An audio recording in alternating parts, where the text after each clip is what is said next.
Je pense que la SCPI, c'est le meilleur moment en fait pour revenir dessus.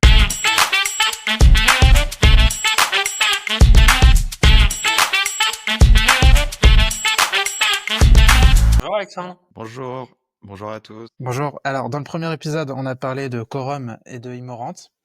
Donc aujourd'hui, on va parler plutôt de nouvelles SCPI, Remake Live et Hiroko.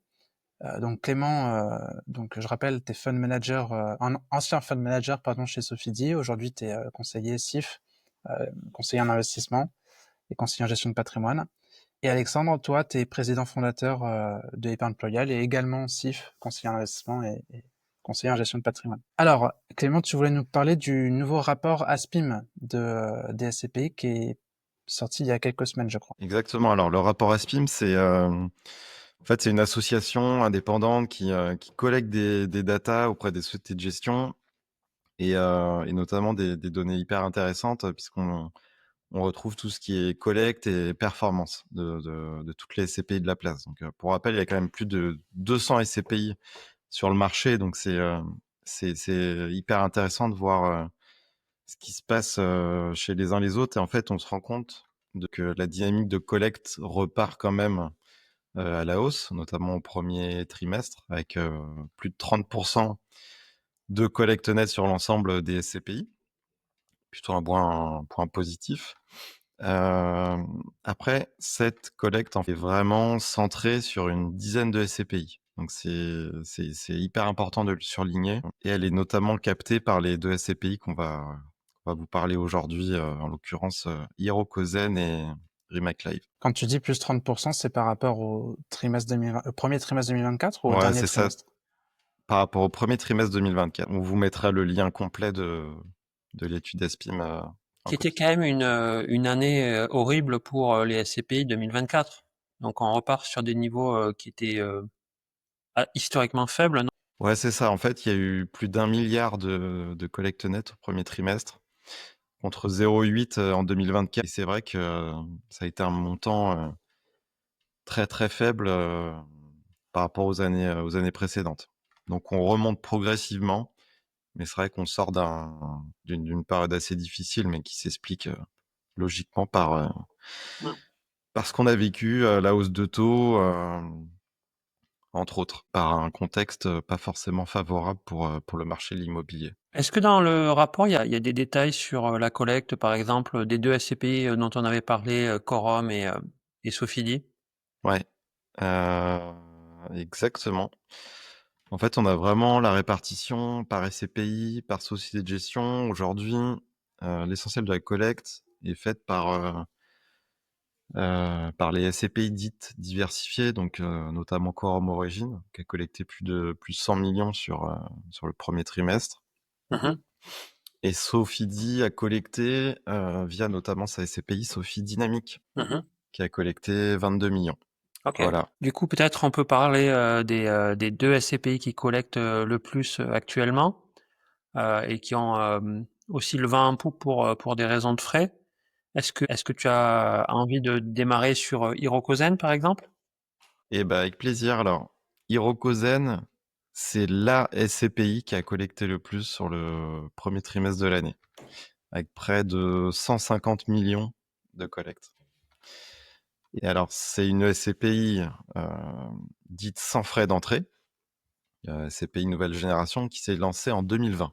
Assez récemment, hein, compte tenu de l'historique de certaines SCPI. Donc, faut rappeler quand même que la durée de détention moyenne des porteurs de parts SCPI, c'est plus de 20 ans. Donc, on peut considérer ça comme récent. Ils ont lancé leur SCPI, je pense au meilleur moment, quand le marché a commencé à se retourner. Et aujourd'hui, en fait, la performance est là. Donc, ils ont atterri à plus de 7% depuis 2020, depuis leur création. Ils ont fait plus de 7% de distribution l'année dernière. Et ils sont en bonne ordre de marche pour continuer sur cette dynamique. En fait, ils collectent et ils achètent dans les meilleures conditions, puisqu'aujourd'hui, ils trouvent des opportunités très intéressantes dans un marché qui est, selon moi, en bas de cycle. Et ça va leur permettre je pense, de consolider cette performance, en tout cas dans les années à venir. Voilà. J'ai vu passer comme quoi certains assureurs arrêtaient les collectes sur les SCPI sans frais d'entrée. Je crois que c'est Remake Live et je me pose la question, est-ce que Iroko est distribué en direct avec des assureurs vie? Je suis pas sûr d'avoir l'information. Est-ce que vous l'avez? Alors, pour moi, ils ont quelques référencements auprès d'assureurs, notamment Spirica, il me semble, de mémoire, Oui, c'est ça, oui. et il me semble auprès de Garance également, un mutualiste. Et je sais effectivement qu'ils ont limité la collecte via l'assurance vie. Je pense notamment pour des histoires de ratio d'emprise. Et je pense qu'un assureur, ça doit être des règles prudentielles maintenant, ne doit pas dépasser un certain pourcentage au capital de la SCPI. Et je pense que c'est pour cette raison qu'ils commencent à fermer le robinet.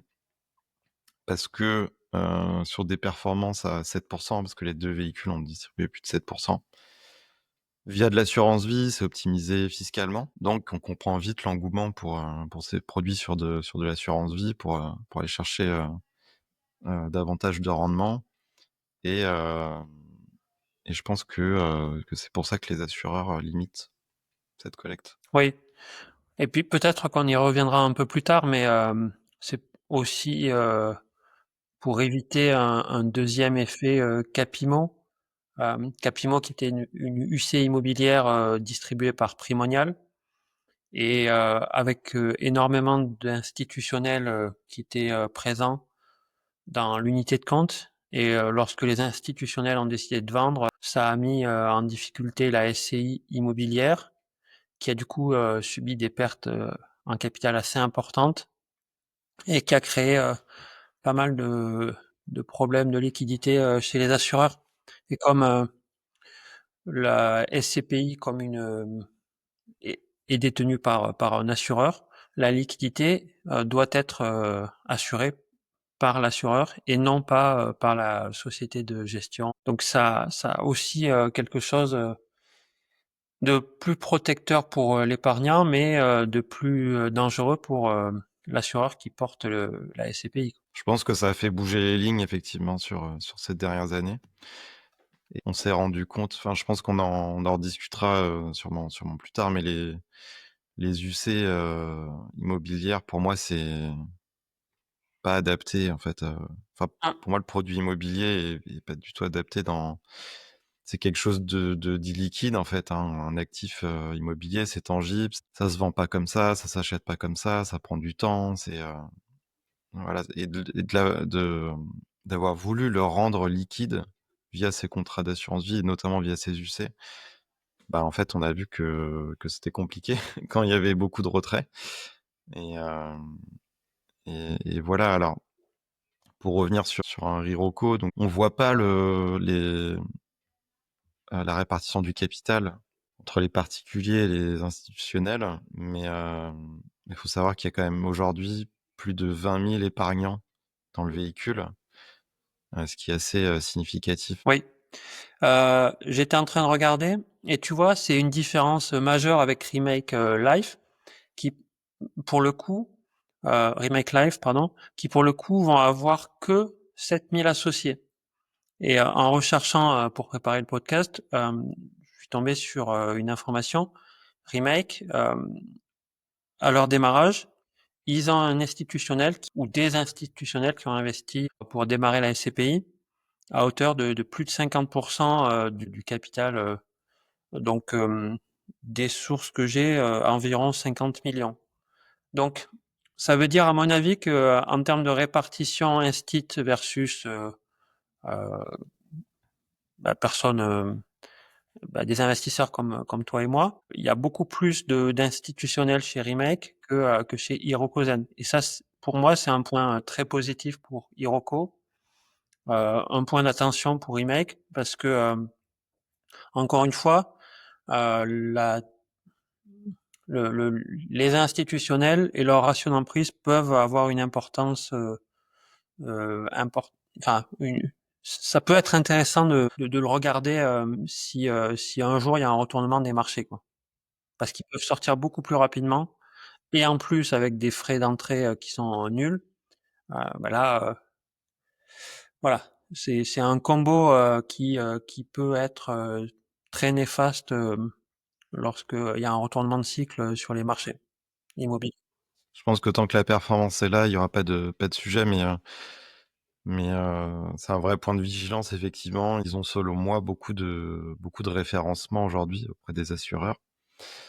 Il faudra surveiller ce point effectivement, peut-être ne pas dépasser une certaine taille finalement sur le véhicule.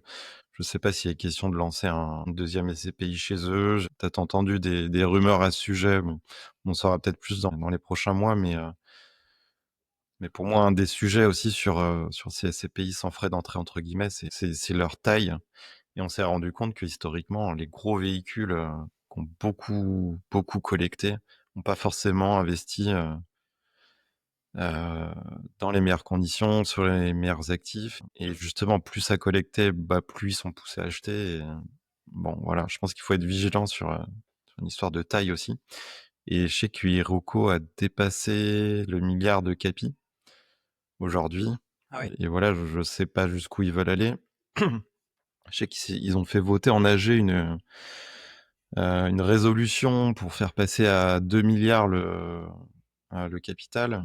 Donc bon, ils ont peut-être vocation à encore vouloir faire grossir le véhicule, mais est-ce qu'il y a besoin de le faire grossir? Est-ce que c'est pas mieux de lancer un nouveau véhicule? Voilà, je m'interroge sur ces points-là. Effectivement, tu parlais des frais de sortie. En tout cas, sur Iroko, il n'y a pas de frais de sortie passés 3 ans. Il y a des pénalités si les porteurs sortent avant, mais pas au bout de 3 ans. On a passé les 3 ans là, par rapport à leur date de lancement.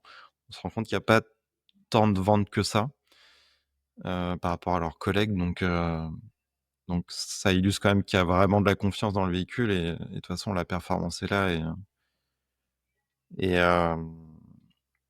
après, quid de l'avenir, on verra. Mais en tout cas, ils achètent dans des très bonnes conditions aujourd'hui. Et alors, qu'est-ce qu'ils ont acheté justement récemment? Bah, on peut en discuter. J'avais préparé pour le podcast un exemple d'acquisition. En fait, ils ont, au premier trimestre, réalisé leur plus grosse acquisition pour le véhicule. Donc, c'est un actif de 60 millions qu'ils ont acheté à Glasgow, en Écosse, dans le quartier central des affaires. Ils ont acheté le siège de Morgan Stanley, en fait. Donc c'est un immeuble quasi neuf, aux dernières normes environnementales, sur un monolocataire, sur un bail ferme de 8 ans, ce qui est assez élevé pour de l'immobilier tertiaire comme ça, aux dernières normes environnementales et ils l'ont acheté à un taux de rendement de plus de 8. Donc je pense que ça illustre vraiment la qualité des actifs qu'ils achètent, leur capacité déjà d'aller sourcer des actifs qui sont à l'étranger. C'est jamais simple pour des sociétés de gestion qui sont pas basées dans le pays. Et voilà, je pense qu'ils ont les équipes pour. Et aujourd'hui, de ce que j'ai pu voir de leurs dernières acquisitions, il y en a aucune en dessous des 7%. Donc, ben, c'est pas juste Iroko, mais aujourd'hui, le marché, pour moi, voilà, a vraiment baissé. Les valorisations ont baissé, on l'a vu. Et aujourd'hui, il y a des super opportunités. Et comme je le rappelais dans le premier épisode, c'est l'argent que vous placez auprès de ces sociétés de gestion, bah voilà, ça permet d'acheter des actifs à 7-8%, si c'est pas plus. Et, euh, et c'est des conditions qu'on n'avait pas vues depuis de nombreuses années. Donc la collecte qu'ils font aujourd'hui, là, les 150 millions, bah, ça sert à acheter des actifs similaires. Aujourd'hui, ils achètent essentiellement en Europe, et ce qui est aussi un bon point pour la fiscalité des porteurs de parts. C'est intéressant parce que moi, dans les acquisitions qui ont été réalisées par Remake, une acquisition a été réalisée à Glasgow. Visiblement, c'est l'endroit où il faut investir à l'heure actuelle. Peut-être parce que demain il va faire beau. Euh, je sais pas. Par contre, donc ils ont acheté une surface occupée par Nike à l'heure actuelle, donc du commerce. Et pour le coup, en plein centre-ville de Glasgow, occupé à 100% évidemment, mais un rendement de 6,9%. Donc un petit peu moins en termes de rendement que ce que tu évoquais. Ils ont aussi acheté en Écosse quelque chose avec du rendement à 8,1%, mais c'est Aberdeen, qui est quand même une ville un peu moins connue que Glasgow. Donc peut-être que en termes de sourcing, voilà, ils ont pas mal de capacités, mais là aujourd'hui, toutes les acquisitions qu'ils ont faites au premier trimestre, c'est entre 7 et 8% maximum, ce qui est déjà très bien eu égard des rendements que l'on peut avoir dans du commerce ou du bureau en France, par exemple. Si on fait un point rapide sur les chiffres peut-être de Remake Life, au premier trimestre 2025, ils étaient à 75 millions de collectes, donc nettement moins, enfin 2 fois moins que Iroko. En termes de rendement, aujourd'hui, c'est vraiment tout pareil, 7,2, 7,27 exactement de rendement sur la SCPI. Par contre, je pense que ça serait intéressant d'en discuter en termes de ratio d'endettement. Ils sont nettement moins élevés que Hiroko Zen. Là où Hiroko, ils sont à 29%, Remake, ils vont être à 18%, 17,5%. Ça, je pense que c'est un élément, une grosse différence entre les deux SCPI. Après, des chiffres que j'ai pu voir, il y a eu aussi une meilleure évolution du prix de part depuis le démarrage. 1%, c'est pas énorme, mais ça reste positif. Par contre, le delta avec la valeur de reconstitution, j'ai l'impression qu'il est plus à l'avantage de Hiroko. Sur le ratio de dette, qu'est-ce que tu en penses? Ça te paraît pas élevé, presque 30% de dette pour une SCPI? Bah, ça dépend de la dette, en fait. Ça dépend du taux moyen, ça dépend de la maturité. J'ai pas ces chiffres-là et je serais ravi d'en discuter avec quelqu'un d'Iroko là-dessus. Est-ce que le levier est positif? Je pense que oui, compte tenu de la rentabilité moyenne des actifs d'Iroko. Mhm. Et je pense que c'est un vrai moteur de performance. Et d'ailleurs, ça peut être aussi un moteur de performance sur un remake. Aujourd'hui, on a des taux qui baissent. On a la Banque centrale qui a encore baissé ses taux la semaine dernière. Je pense que c'est de nature d'avoir des crédits à des taux plus intéressants. Et, euh, et du coup, la dette peut être un vrai moteur de performance, voilà, quand c'est maîtrisé, quand c'est fait dans des bonnes conditions. Et pour en revenir un peu aux chiffres clés, alors sur Iroko, ils ont collecté 358 millions l'année dernière.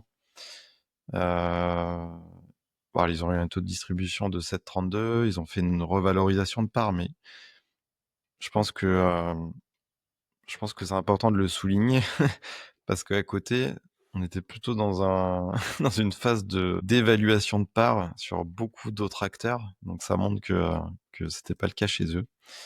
Et ils ont effectivement eu une valeur de reconstitution aussi en hausse. Et aussi, un gros point positif, c'est qu'ils ont eu des valeurs d'expertise à plus 2,5 à périmètre constant. Sur une année 2024, qui n'a pas été si simple. Et voilà, eux, en fait, ça montre qu'ils achètent dans des bonnes conditions. Et, euh, et ça, c'est un super point positif. Et ça aussi appuie mon point que je pense qu'on est arrivé quand même en bas de cycle sur le marché immobilier.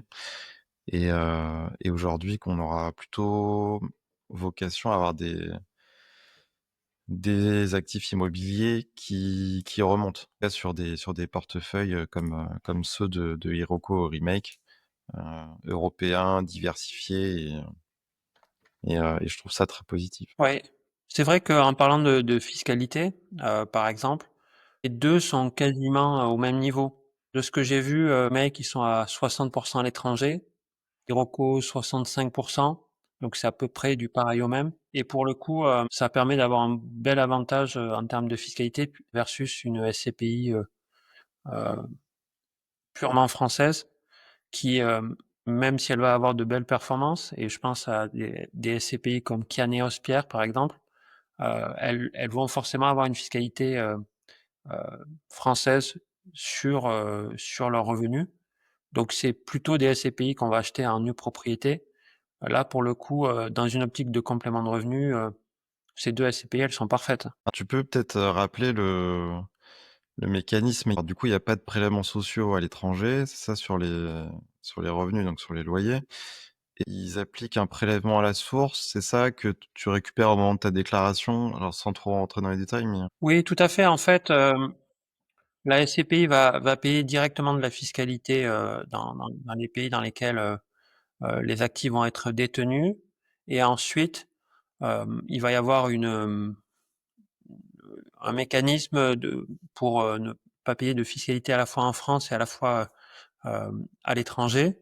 La SCPI va faire des aides à la déclaration pour les épargnants qui sont investis. Et du coup, ça permet d'avoir environ 15% de fiscalité sur les revenus de la SCPI, là où on est assez facilement à 15, 20 ou 30% de fiscalité sur les revenus de SCPI si on les détient en direct. Ouais, donc il n'y a pas de double imposition et ça atténue un peu la pression fiscale. Tout à Et fait. ce qui explique aussi l'engouement pour ces véhicules qui investissent aujourd'hui plutôt à l'étranger. Ouais. Alors, est-ce qu'on peut peut-être enchaîner sur la performance? On parlait de rendement, mais pour moi, le rendement, ça suffit pas à analyser la performance du NSCPI, mais plutôt le TRI. Et un des sujets sur ces SCPI, c'est qu'elles sont assez récentes, donc il n'y a pas vraiment de TRI longue période. Depuis leur année de création, 2020 Iroko, 2022, je crois, sur Remain, donc c'est encore plus récente. Et en fait, le TRI, c'est vraiment le nerf de la guerre parce que c'est la performance investisseur, en fait. C'est combien vous récupérez versus combien vous avez investi. Et ça prend en compte notamment les frais de la société de gestion. Donc, on dit souvent que les SCPI, il y a beaucoup de frais, que des frais significatifs de gestion, d'acquisition, etc. Donc, je pense que c'est un bon lien pour discuter de ces structures de frais. Donc, ils mettent beaucoup en avant que c'est sans frais d'entrée. Donc, on a l'impression qu'ils sont beaucoup plus compétitifs sur les frais. C'est pas forcément le cas. Ils ont juste une structuration de frais différente, en fait. Ils facturent plus de frais de gestion, de frais d'acquisition, de frais de cession. Alors, en tout cas, pour Iroko, euh, il y a des frais à la fois de cession, mais également s'ils dégagent de la plus-value, en fait. Une sorte de carried interest, comme sur du private equity. Ce que je trouve pas déconnant pour vraiment avoir un alignement d'intérêt, parce ils- ça les incite à dégager de la performance. Sur d'autres véhicules où, en fait, ils vont prendre des frais, peu importe le montant de la vente. Et je trouve que c'est plutôt un point positif, mais discutons-en. Qu'est-ce que vous en pensez? Je crois que c'est les seuls à faire ça, si je dis pas de bêtises. Ouais. Bah, avant de parler de ça, peut-être les commissions de gestion annuelles, il y a une nette différence entre Remake et Iroko. Typiquement, Remake, ils sont à 18% de commission de gestion, TTC, alors que Remake, ils sont à 14,4%. Hiroko, ouais.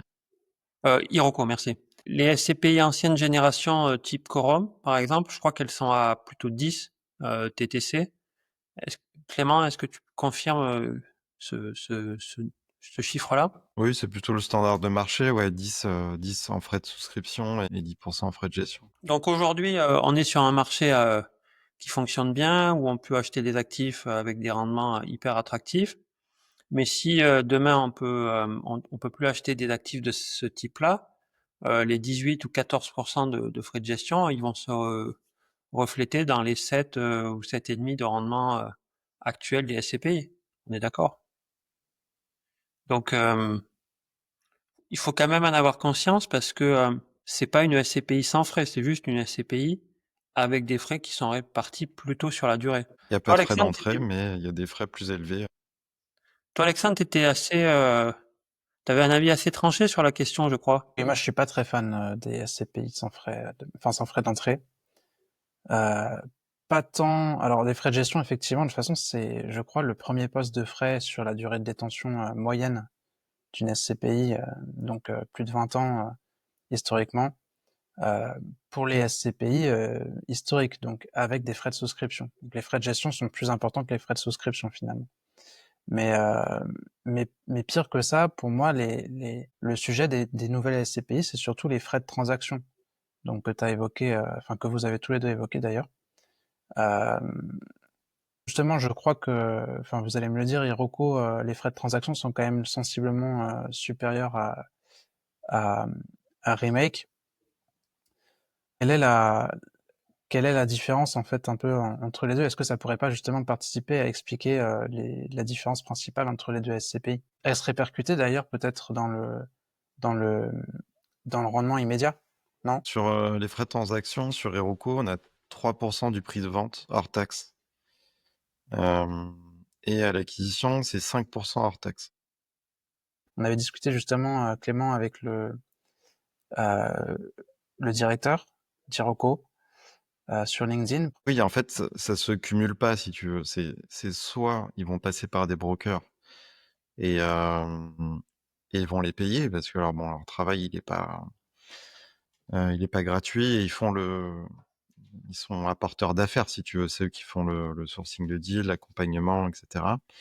Et ça se paye. Si jamais ils ne passent pas par des intermédiaires, euh, ils appliquent ces frais. Et de ce qu'ils avaient l'air de dire, c'est que ce soit dans un cas ou dans l'autre, c'était les mêmes standards de marché, des frais assez similaires. Mais oui, c'est sûr que d'acheter ou vendre un actif, ça se fait avec des équipes spécialisées qui a parfois besoin de rémunérer. Enfin, parfois, même tout le temps. Tout comme il y a des frais de notaire quand on achète des actifs. Je réfléchis en même temps, mais en fait, pour vous, est-ce que ces frais de transaction, on peut inclure ou pas les frais de brokerage, mais en tout cas ces frais de transaction qui donc, si on exclut les frais de brokerage, sont inférieurs pour Heroku, euh, ne risquent pas de mettre un peu en péril la structure en fait de la SCPI sur le long terme, euh, de par le fait justement que lorsque l'investisseur, l'épargnant en fait final, rachète vend ses parts, veut récupérer son cash, euh, ces frais sont pas répercutés. En tout cas, pour ceux qui sortent, s'ils sont une minorité à sortir. Non.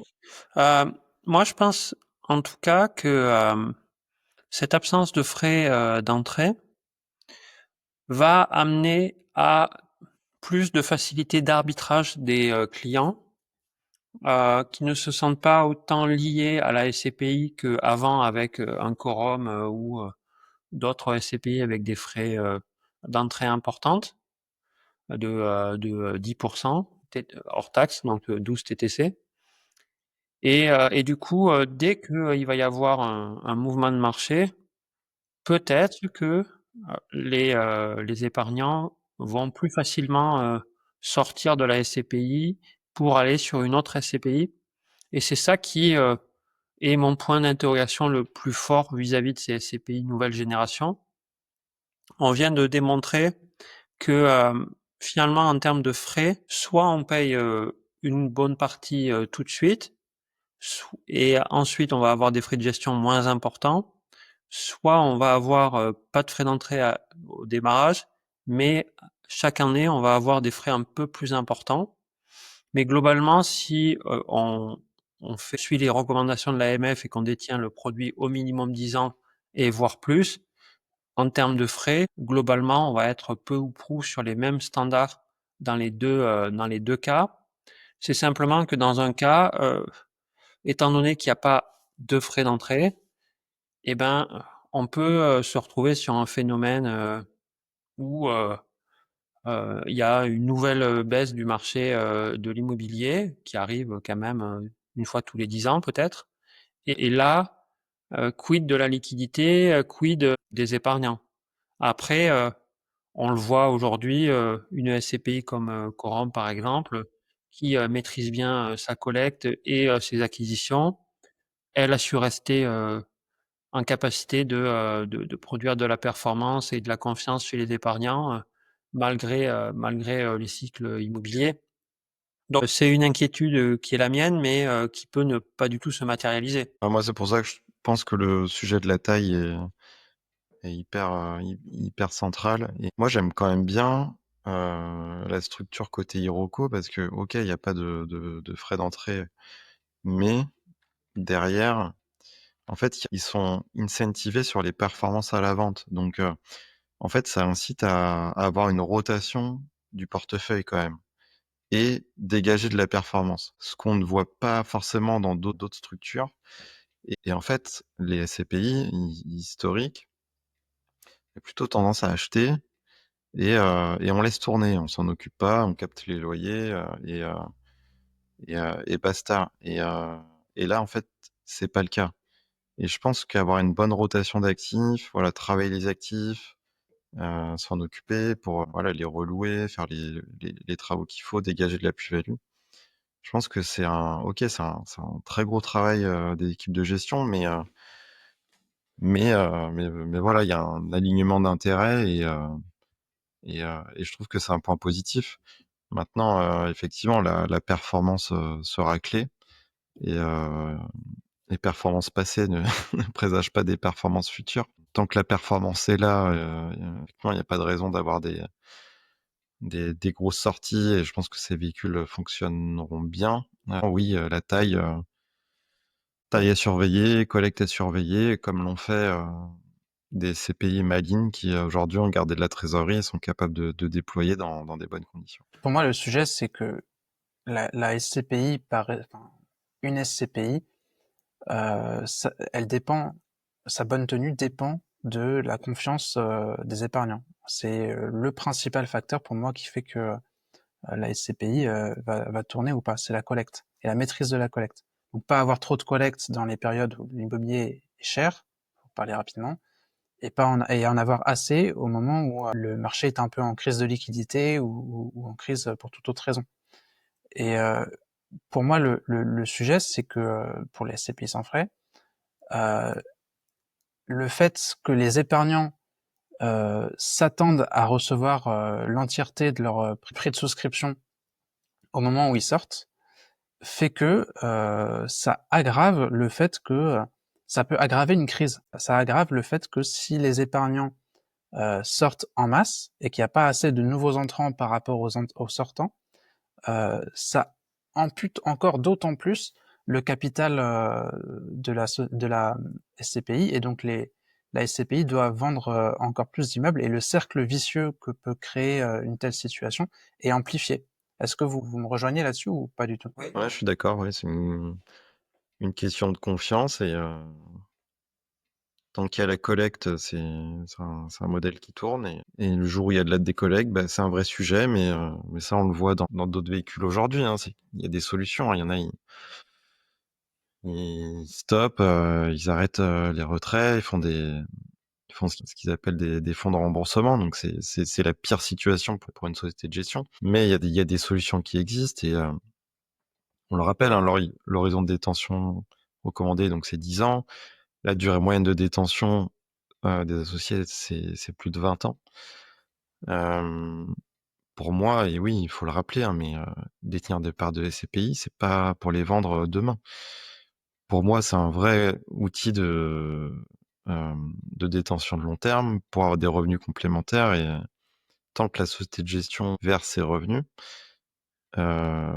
qui sont indexés à l'inflation, donc qui ont plutôt tendance à, à évoluer sur la période. Et du coup, je pense que c'est d'autant plus intéressant de travailler avec des conseillers en gestion de patrimoine parce que ils vont rappeler ce point-là. Parce qu'aujourd'hui, on le constate, les épargnants sont de plus en plus éduqués, ils écoutent des podcasts et ils vont souvent travailler en direct avec Quorum, avec Remake, avec Iroko. et c'est complètement OK de leur côté. Ça leur coûte pas plus cher, mais pas moins cher que de travailler avec un CGP. Mais est-ce qu'ils ont conscience du fait que la structure de frais, elle est pas si dissimilaire que une SCPI ancienne génération? Est-ce qu'ils ont conscience que il faut, enfin, l'idée, c'est de détenir les parts de SCPI sur 10 ans ou plus? Voilà, tous ces conseils-là, c'est important de l'avoir en tête pour continuer que le modèle fonctionne, hein, tout simplement. Moi, ce que je me rends compte, c'est que je diverse, je vais parler d'autre chose, mais par exemple, je suis très fan des ETF et du MSCI World. En février, en mars, quand Trump a décidé de mettre en place des tarifs douaniers, il y a eu un effondrement des marchés. Là, j'ai dit à mes clients, en fait, on va attendre. Et l'intermédiation des SCPI, ça a cet avantage-là aussi que si demain il y a une crise de confiance sur les SCPI, je pense que les CGP feront ce travail de dire à leurs clients, est-ce que c'est vraiment le moment de sortir des SCPI? Je ne pense pas. Et du coup, d'avoir cette deuxième personne qui conseille et qui essaye de voir si c'est vraiment opportun ou pas d'arbitrer, ça permet de limiter aussi cet effet moutonnier qu'il peut y avoir quand en fait on est juste avec la société de gestion et qui, elle, ne fait pas vraiment du conseil mais de la vente de produits purs. Non, je pense que c'est clé de rester accompagné. Je le disais au début, il y a plus de 200 SCPI sur le marché, donc c'est hyper important de faire le tri. Il y a un marché à plusieurs vitesses. On en parlait dans le premier podcast que je vous invite à revoir si besoin, mais il faut se faire accompagner, il faut diversifier les SCPI, les sociétés de gestion. Il faut vraiment faire le tri et envisager ça effectivement sur des placements de long terme. Et effectivement, c'est un vrai amortisseur de volatilité en fait par d'autres produits financiers, ETF et compagnie. C'est beaucoup plus volatile et c'est pas avec ça qu'on se constitue des revenus passifs, enfin en tout cas selon moi.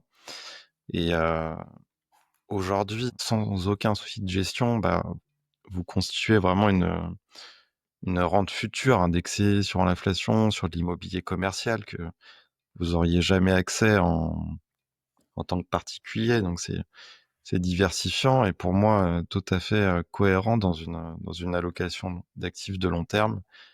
Encore une fois, bien sûr, selon vos objectifs, mais pour moi, il n'y a pas de meilleur produit, ça, pour préparer sa retraite, par exemple.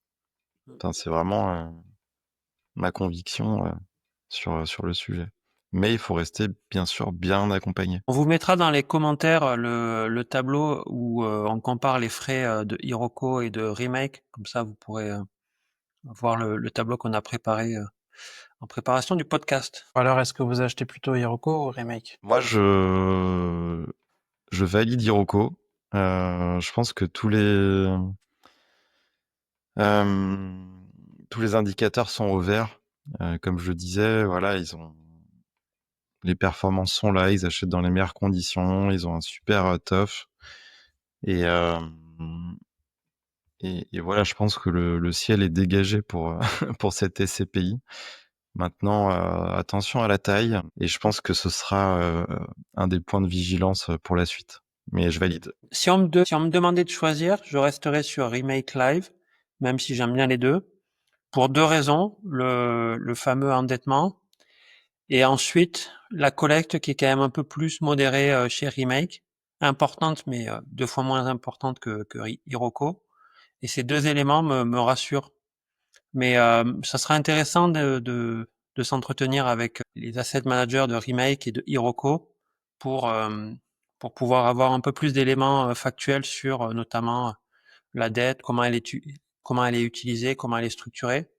Et du coup, n'hésitez pas à vous inscrire à la chaîne YouTube pour qu'on ait plus d'abonnés et la possibilité de discuter avec ces asset managers. Merci beaucoup. À bientôt. Au revoir.